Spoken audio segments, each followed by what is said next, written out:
Moscow, 1994. The line you're looking at is people waiting to hand over their savings. The company is called MMM.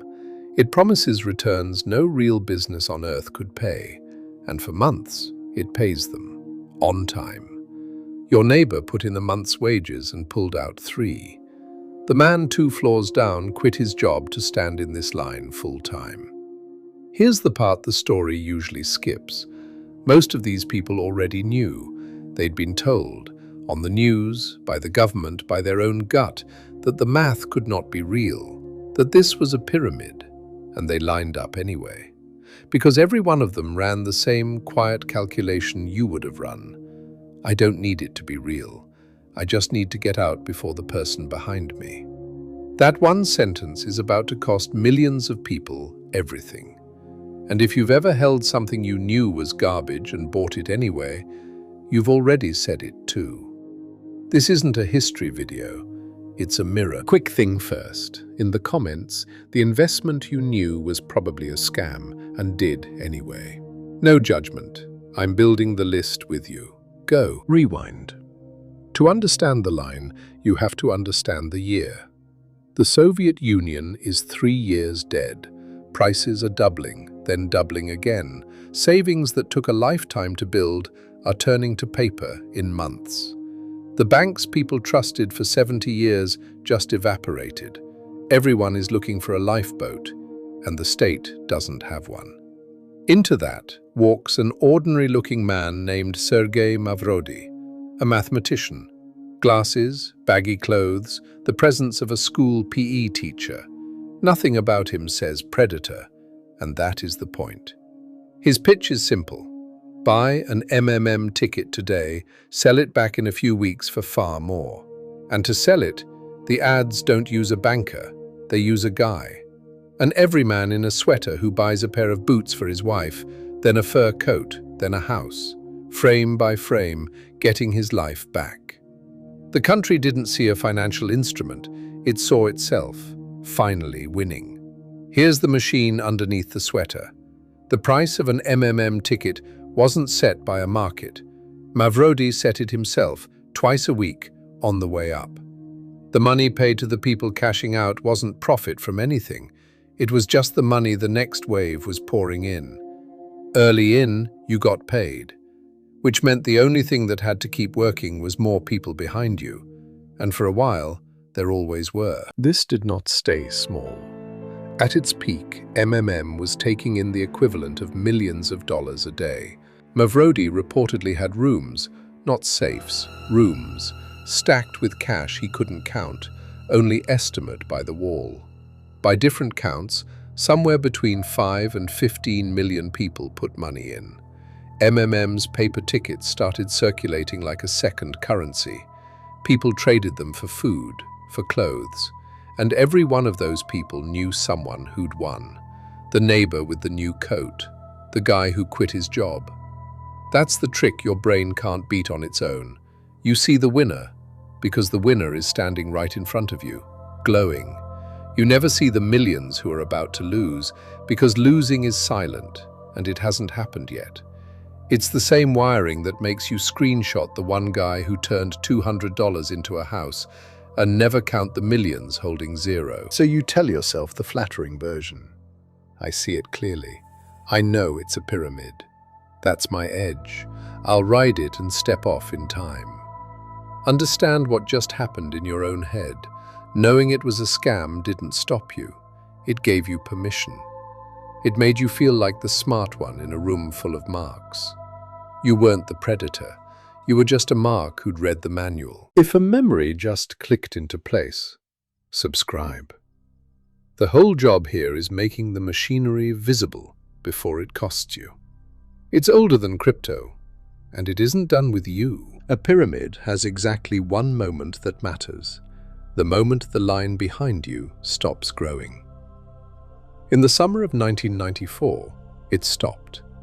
The government finally moved, declared the operation illegal, sent the tax police in. The instant the price stopped climbing, the calculation that built MMM ran in reverse. Everyone who'd told themselves, "I'll get out first," tried to get out at the same time. And there was nothing on the other side of the trade. The value was only ever the next person's deposit, and the next person had just stopped showing up.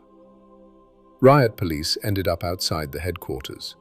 Mavrodi was arrested that August.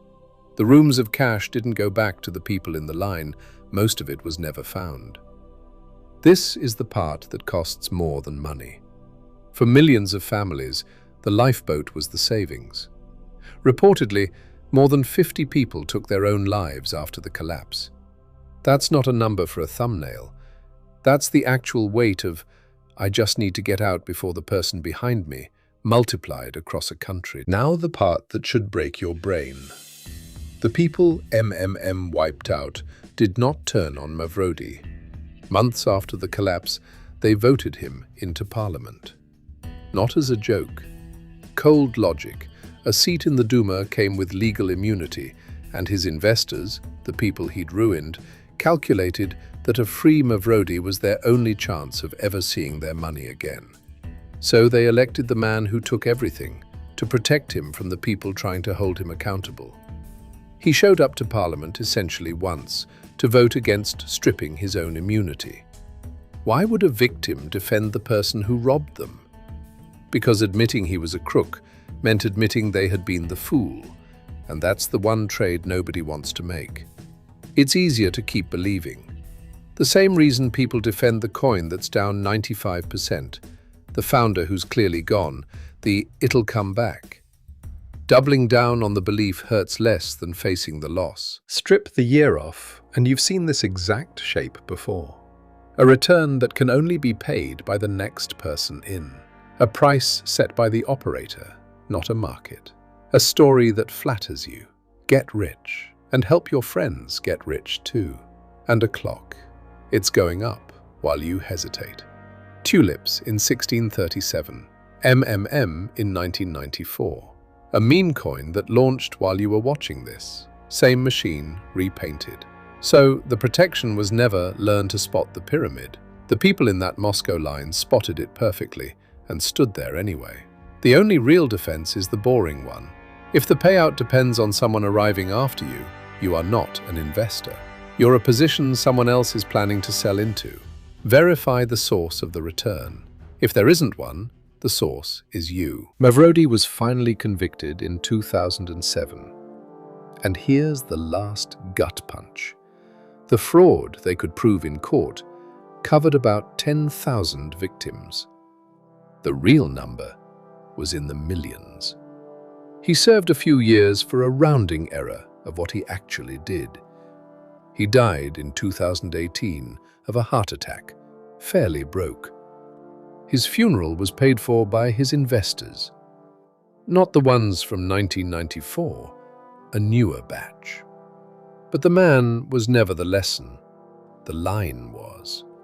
Millions of people who knew and lined up anyway, because the story being sold was never a ticket. It was a story about them, that they were sharp, that they'd be the one who stepped off in time. So the question this whole channel keeps circling, the ruin and the reasoning that walks people into it, comes down to one quiet thing here. It was never, how did they fall for it? It's, what is the part of you that would have stood in that line? And can you outweight it?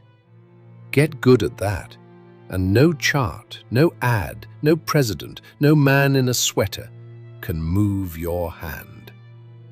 Tell me down there, the thing you knew and bought anyway. Be honest, that's the whole game.